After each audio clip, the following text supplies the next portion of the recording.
Hi friends, ఒక భయంకర యథార్థ సంఘటనతో మీ ముందుకు వచ్చాను. ఇది విన్నవారు కొంచెం డిస్టర్బెన్స్ గురవుతారు. మనం దేవుడున్నామని నమ్మేవాళ్ళని చూస్తుంటాం, అలా అని దుష్టశక్తులు ఉన్నాయని నమ్మేవాళ్ళని కూడా చూస్తుంటాం. సాధారణంగా మనం ఊళ్ళల్లో దెయ్యం పడితే తాడు కడితే వదులుతుంది, లేదా దిష్టి తీసి పాడేస్తే పారిపోతుందని మాటలు వింటూనే ఉంటాం. ఇప్పటి కాలంలో అవన్నీ కొట్టి పాడేస్తాం కూడా. కానీ ఒక మనిషి శరీరంలో 6 ప్రేతాత్మలు ప్రవేశించి ఆమెను చిత్రహింసకు గురిచేసి ఒక మాంసం ముద్ద కింద చేసి పాడేశాయంటే మీరు నమ్ముతారా? సుమారు ఆమెకు 67 సార్లు భూతవైద్యం చేసినా ప్రయోజనం లేకుండా పోయిందంటే నమ్ముతారా? మీరు వింటున్నది ముమ్మాటికి నిజం.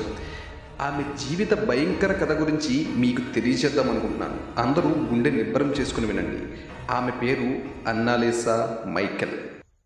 అసలు దెయ్యాలు ఆత్మలు ఉన్నాయా అనే ప్రశ్నకు చాలామంది లేవని అంటారు.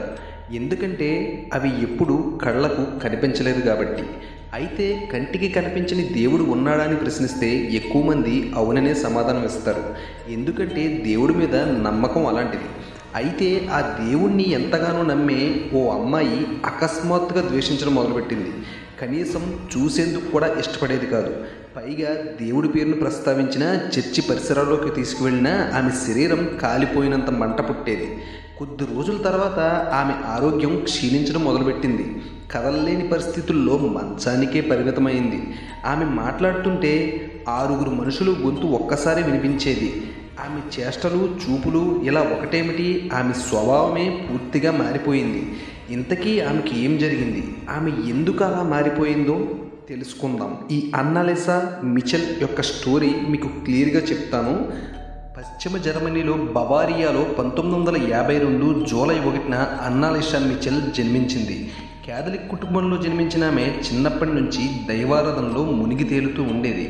వారంలో 2 సార్లు చర్చిలో జరిగే ప్రార్థనల్లో పాల్గొనేది. అయితే 16 ఏళ్ల వయసు వచ్చినప్పుడు ఆమె అకస్మాత్తుగా అనారోగ్యానికి గురైంది. మూర్ఛవ్యాధితో బాధపడింది. జూన్ 1970 నుంచి ఆమె మానసిక రుగ్మతతో బాధపడింది. దీంతో కొన్నాళ్లు ఆమెను హాస్పిటల్లో ఉంచి చికిత్స అందించారు. అనారోగ్య సమస్యలతో బాధపడుతూనే మిచెల్ 1973లో వుర్జ్బర్గ్ యూనివర్సిటీలో గ్రాడ్యుయేషన్ పూర్తి చేసింది. ఆమెకు చికిత్స జరిగినన్ని రోజులు ఏవేవో ఆమెతో మాట్లాడుతూ ఉండేవి. తనకు దెయ్యాలు కనిపిస్తున్నాయని, చాలా భయం వేస్తోందని చెప్పేది.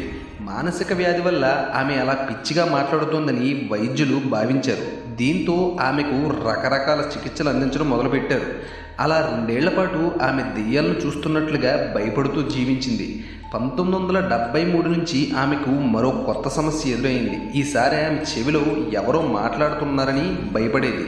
తాను దేవుని ప్రార్థిస్తున్న సమయంలో నువ్వు నరకంలో కుళ్ళిపోతున్నావనే అంటూ ఒక గొంతు వినిపిస్తూ చెప్పేది. అయితే వైద్యులు దాన్ని మానసిక సమస్యగా భావించి రకరకాల మందులు ఇచ్చేవారు. కానీ ఆమె సమస్యకు ఏమాత్రం పరిష్కారం దొరకలేదు. ఆమె చర్చి, క్రైస్తవ క్షేత్రాల్లో వెళ్ళాలంటే భయపడిపోయేది. ముఖ్యంగా యేసుక్రీస్తు బొమ్మ చూసినా, సిలువను చూసినా ఆమె వింతగా ప్రవర్తించేది. వాటిని తాకడానికి ఇష్టపడేది కాదు. ఓ రోజు మిచెల్ తన ఫ్యామిలీ ఫ్రెండ్తో కలిసి ప్రార్థనల కోసం శాన్ డామియోలోకి వెళ్ళింది.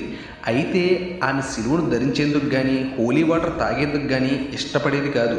వాటిని దగ్గరికి కూడా రానిచ్చేది కాదు. దీంతో ఆమె ఫ్రెండ్ మిచెల్ మీద అనుమానం కలిగింది. ఆమెను ప్రేతాత్మలు ఆవహించి ఉండొచ్చని భావించింది. ఈ సందర్భంగా ఆమె మిచెల్ను ప్రశ్నించింది. ఆమె చర్చి, ప్రార్థన స్థలాలకు వెళ్ళేటప్పుడు ఒక్క క్షణం కూడా నిలిచిపోయేదని తన స్నేహితురాలు తెలిపింది. అక్కడ నేల కాలిపోతున్నట్లుగా భావించేదని, కాళ్ళు మంటలు పుడుతున్నాయని చెప్పేదని మిచెల్ తెలిపేది. మోకాళ్ళపై కూర్చుని ప్రార్థనలు చేసే భక్తులను చూస్తే భయం వేసేదని, వారు తనని చూసి కోపంగా పళ్ళు కొరుకుతున్నట్లు కనిపించేవారని మిచెల్ పేర్కొంది. మత పెద్దలు, సెయింట్స్ ఫోటోలను చూసినా ఆమె భయపడిపోయేది. ఒక్క క్షణం కూడా అక్కడ ఉండలేకపోయేది అని ఆమె వివరించింది. దీంతో మిచెల్ కుటుంబ సభ్యులు ఆమెను ఆత్మ ఆహ్వానించిందనే భయంతో భూతవైద్యం చేయాలని చర్చి పెద్దలను ఆశ్రయించడం మొదలుపెట్టారు. భూతవైద్యం చేయడానికి చర్చి నుంచి అనుమతి లభించాలి. ఎంతో క్లిష్ట పరిస్థితుల్లో ఉంటేనే బిషప్ అనుమతినిస్తారు. ఈ నేపథ్యంలో మిచెల్ భూతవైద్యం చేసేందుకు చాలాసార్లు అనుమతి నిరాకరించారు. ఆమె పరిస్థితిని పరిశీలించిన చర్చి ఫాదర్ ఎర్నస్ట్ ఆల్ట్ ఆమెను ప్రేతాత్మ హావించిందని తెలుసుకున్నారు. ఆమె మూర్ఛ రోగిలా లేదు. పైగా ఆమెకి ఏ రోజు మూర్ఛ కూడా రాలేదని పేర్కొన్నారు. ఆమెకు భూతవైద్యం చేయడానికి అనుమతి ఇవ్వాలని బిషప్ను కోరారు. అయితే ఇందుకు బిషప్ నుంచి అనుమతి లభించలేదు. చివరికి మిచెల్ స్వయంగా ఆల్ట్కు రాసిన లేఖ మాత్రమే బిషప్ మనసును కదిలించింది. మిచెల్ తన బాధను వ్యక్తం చేస్తూ ఆల్ట్కు లేఖ రాసింది. నాకు జీవించాలనుంది, ఆరోగ్యంగా ఉండాలనుంది, నా గురించి ప్రార్థించండి. నేను ప్రజల కోసం బాధను అనుభవిస్తాను, కానీ ఈ బాధ చాలా భయానకంగా ఉందని పేర్కొంది. ఈ లేఖను చూసిన బిషప్ జోసెఫ్ స్థంగల్ ప్రీస్ట్ ఆర్నాల్డ్ రెంజ్కు భూతవైద్యం చేసేందుకు అనుమతినిచ్చారు. అయితే ఇది చాలా గోప్యంగా జరగాలని పేర్కొన్నారు. 1975 సెప్టెంబర్ 24న మిచెల్కు భూతవైద్యం అందించడం మొదలుపెట్టారు. దీంతో మిచెల్ తల్లిదండ్రులు ఆమెకు మందులు ఇవ్వడం మానేశారు. మత పెద్దలు వారానికి 1 లేదా 2 సార్లు మిచెల్ను కలిసి 4 గంటల సేపు ప్రార్థనలు జరిపేవారు. మిచెల్ మాత్రం అనుక్షణం నరకం అనుభవించేది. శరీరం ఆమె ఆధీనంలో ఉండేది కాదు, ఇష్టానుసారంగా వంకర్లు తిరిగిపోయేది. ఆమెకు భూత వైద్యం చేస్తున్న సమయంలో ప్రతి విషయాన్ని రికార్డు కూడా చేశారు. ఆమె మాట్లాడుతున్నప్పుడు 6 గొంతులు వినిపించేవి. దీంతో భూత వైద్యులు ఆమె 6 గొంతులు ఎవరివో తెలుసుకునే ప్రయత్నం చేశారు.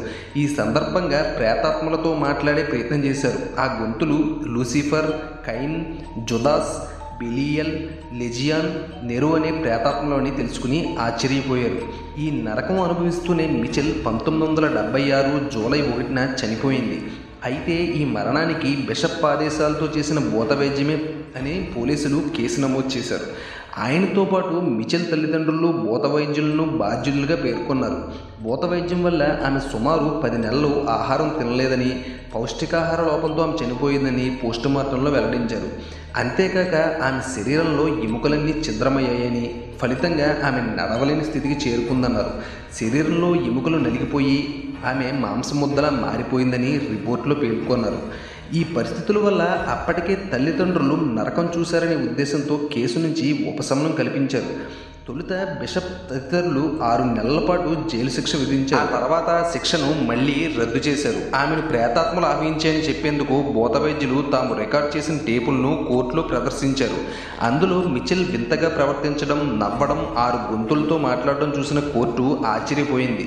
తల్లిదండ్రులు తెచ్చిన ఆహారాన్ని మిచెల్ విసిరికొట్టడం, వారిపై ఆగ్రహం వ్యక్తం చేయడం, ఆమె చిత్రమైన చేష్టలను చూసిన కోర్టు బిషప్ భూత వైద్యులను కూడా కేసు నుంచి విముక్తి కల్పించింది.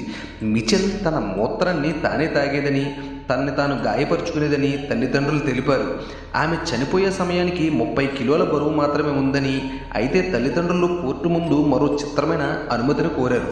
అది ఏమిటంటే ప్రేతాత్మల వల్ల చనిపోయిందనే కారణంతో హడావిడిగా అంత్యక్రియలు పూర్తి చేశామని, ఆమెను పూడ్చేందుకు నాణ్యత లేని శవపేటికను ఉపయోగించామని తల్లిదండ్రులు కోర్టుకు తెలిపారు. ఆమె శవాన్ని బయటికి తీసి పద్ధతి ప్రకారం నాణ్యమైన శవపేటిక సాంప్రదాయాల ప్రకారం పూడ్చిపెట్టేందుకు అనుమతి ఇవ్వాలని కోరారు. కోర్టుకిందుకు అనుమతి ఇవ్వడంతో సుమారు 2 ఏళ్ల తర్వాత అస్థికలను బయటకు తీసి మరో శవపేటికల్లో పెట్టి పూడ్చిపెట్టారు.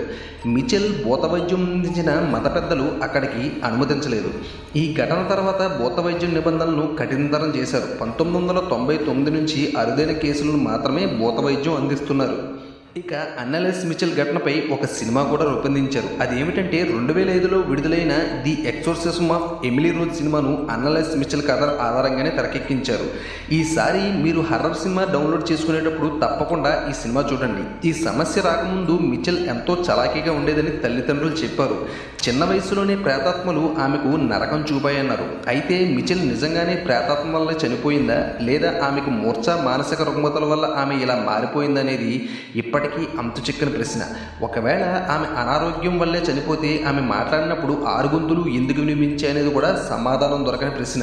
ఇక ఈ కేసులో మరొక ఊహించని విషయం ఏమిటంటే 2013 సెప్టెంబర్ 6న మిచెల్ నివసించిన ఇల్లు అగ్ని ప్రమాదానికి గురయ్యింది. ఎవరూ లేని ఆ ఇంట్లో మంటలు ఎలా వ్యాపించాయనేది పెద్ద ప్రశ్నగా మారిపోయింది. పైగా ఆ మంటల్లో తాము మిచెల్ ఆత్మను చూశామని నెటిజన్లు ఫోటోలు షేర్ చేయడం మొదలుపెట్టారు. అగ్ని ప్రమాదానికి కారణం ప్రేతాత్మలేనని పలువురు భయాందోళనలు వ్యక్తం చేశారు. మరి దీని వెనక ఉన్న మిస్టరీ ఏమిటనేది ఇప్పటికీ అంతు చిక్కలేదు. అయితే ఇప్పటికీ మిచెల్ మాట్లాడిన ఆడియో రికార్డులు, వీడియోలు సోషల్ మీడియాలో చక్కర్లు కొడుతూనే ఉన్నాయి. ఇదండి అన్నాలిసా మిచెల్ యొక్క భయంకరమైన కథ. ఈ సంఘటన గురించి మీరేమనుకుంటున్నారో కామెంట్ సెక్షన్లో కామెంట్ చేయండి. మరొక ఇంట్రెస్టింగ్ స్టోరీ తోటి మళ్ళీ కలుద్దాం. Okay friends, bye.